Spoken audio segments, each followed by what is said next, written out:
La diaspora congolaise de France, de Belgique et d'Italie est à Goma. Elle est sur la frontière entre le Congo et le Rwanda. Borne frontière numéro 5.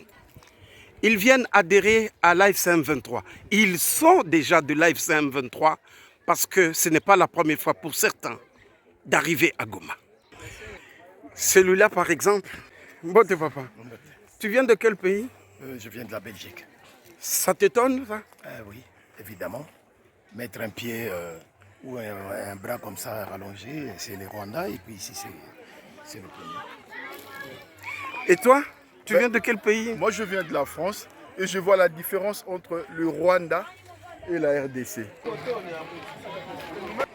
Et voici l'une des premières maisons de Goma, construite dans les années 10 et 20.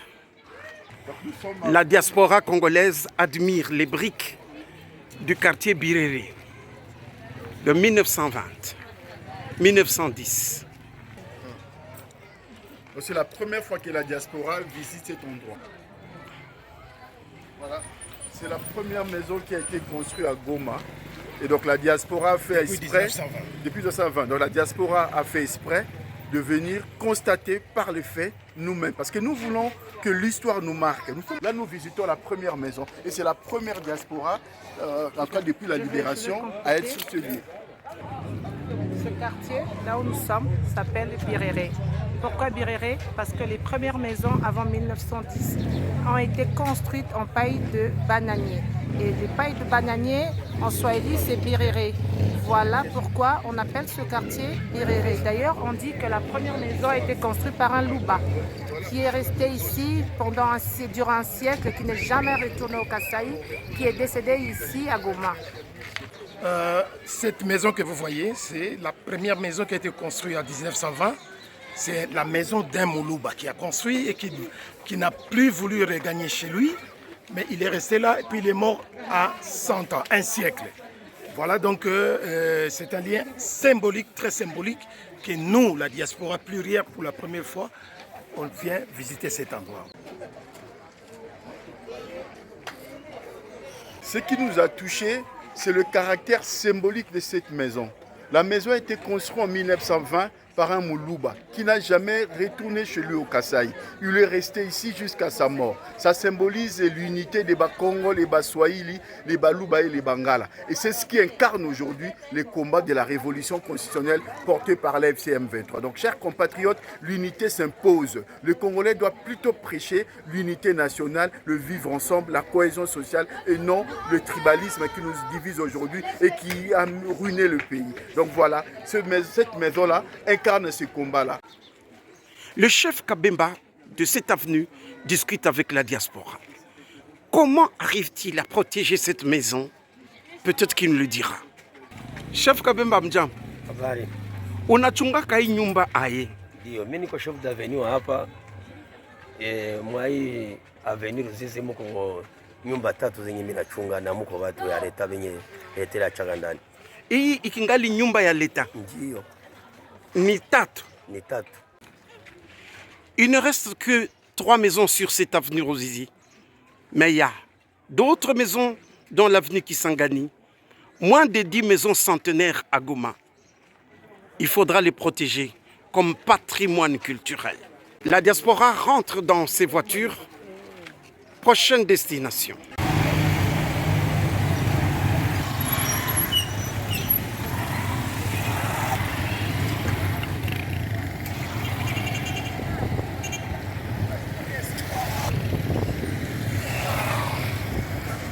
Voilà la diaspora qui doit traverser les rues très animées de Goma.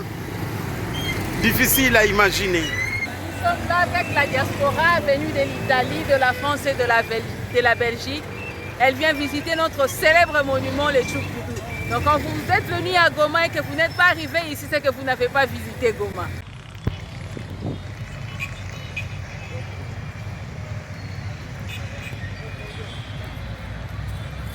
Alors ça, c'est un monument qui a été construit en 2009 par un artiste pour représenter le Tchoukoudou C'était un moyen de transport qui permettait aux jeunes gens qui venaient de Niragongo de transporter des légumes, des fruits, venir à vendre à Goma. Et c'est avec ça que ces jeunes garçons, déjà à partir de 14 ans, permettaient à ces jeunes garçons de pouvoir financer les études, se marier.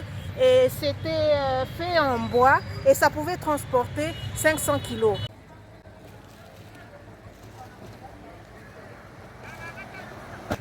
Pourquoi Goma s'appelle Goma? Goma s'appelle Goma. Goma, c'est venu du mot Ngoma, mont Ngoma. Voilà la raison pour laquelle nous sommes là, pour visiter tout ce qui fait partie de Goma. Donc on est devant les lacs et voici les monts Ngoma. Le Ngoma signifie le tambour du roi de Niragongo. Selon les informations, le lac Kivu, c'est un lac tectonique qui vient des volcans. Il est riche en gaz méthane et il y a beaucoup de poissons. Il est poissonneux ce lac. Oui. Je vois un jeune qui est en train de pêcher et il est en train d'attirer les poissons en leur donnant un peu de miettes de pain pour que les poissons puissent venir. C'est un piège au fait qui tend aux poissons. Olisha allo baba. Jina connais. Gentil.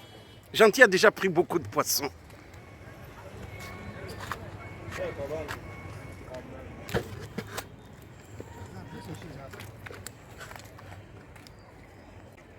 Voilà les petits poissons du lac Kivu. Ici, ça s'appelle Sambaza. Ouais. C'est très riche. Et on les avait plantés ici dans les années 20 et 50 pour lutter contre la malnutrition autour du lac Kivu.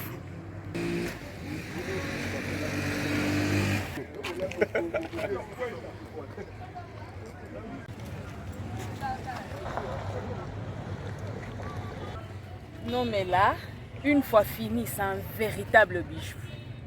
Voici la deuxième cathédrale la plus grande d'Afrique. Elle est à Goma.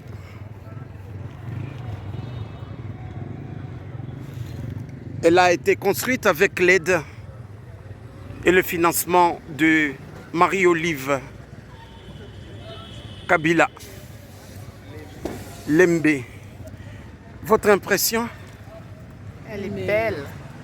C'est une mariée. Quand elle va mettre sa robe, elle sera juste top. Waouh! C'est de la poésie. Vous admirez la deuxième cathédrale la plus grande d'Afrique? Oui, je trouve que c'est très joli, mais bon, c'est pas encore fini, inachevé. Je ne sais pas pourquoi, mais bon, je pense que avec l'AFC, on arrivera à faire quelque chose pour ça. Goma, c'est aussi ces surprises-là. On ne peut pas rentrer dedans, on n'a pas encore l'autorisation de Monseigneur l'évêque.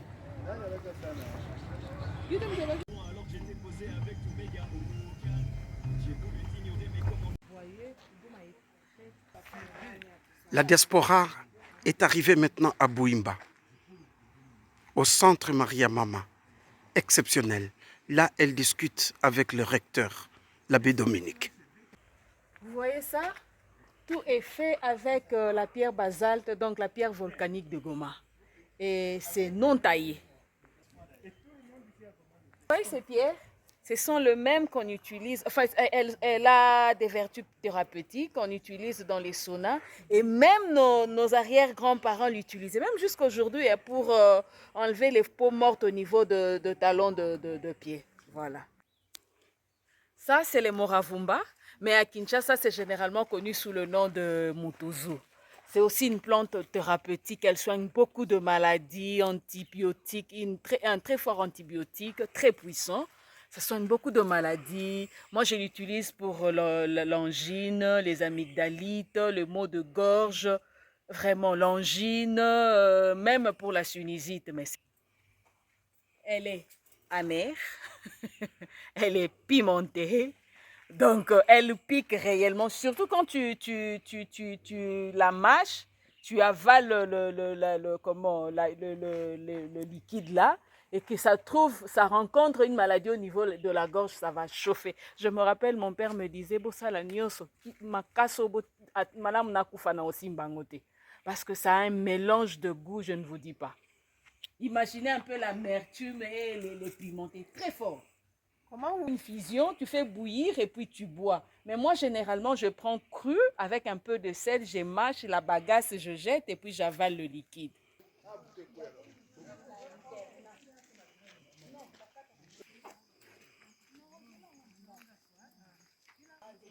Et voilà le fameux lac noir qui se fait découvrir ici à Bouimba.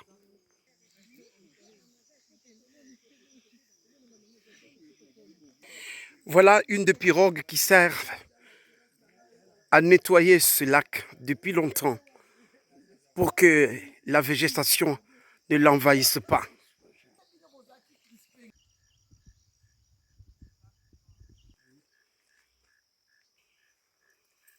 Bandeko, awa naza na lac noir na Buhimba. Ils vont s'entraider. Attention à la pirogue du lac noir. C'est beau? C'est très beau, c'est magnifique. Je suis ici au bord du lac Noir à Boimba. C'est mystérieux, hein? Le Congo est juste génial. Voilà Goma qu'on ne connaissait pas, le lac Noir. On a vraiment de merveilles qu'il faut découvrir dans ces pays. Bandeko, awa na Goma, tout ça na merveille ebele.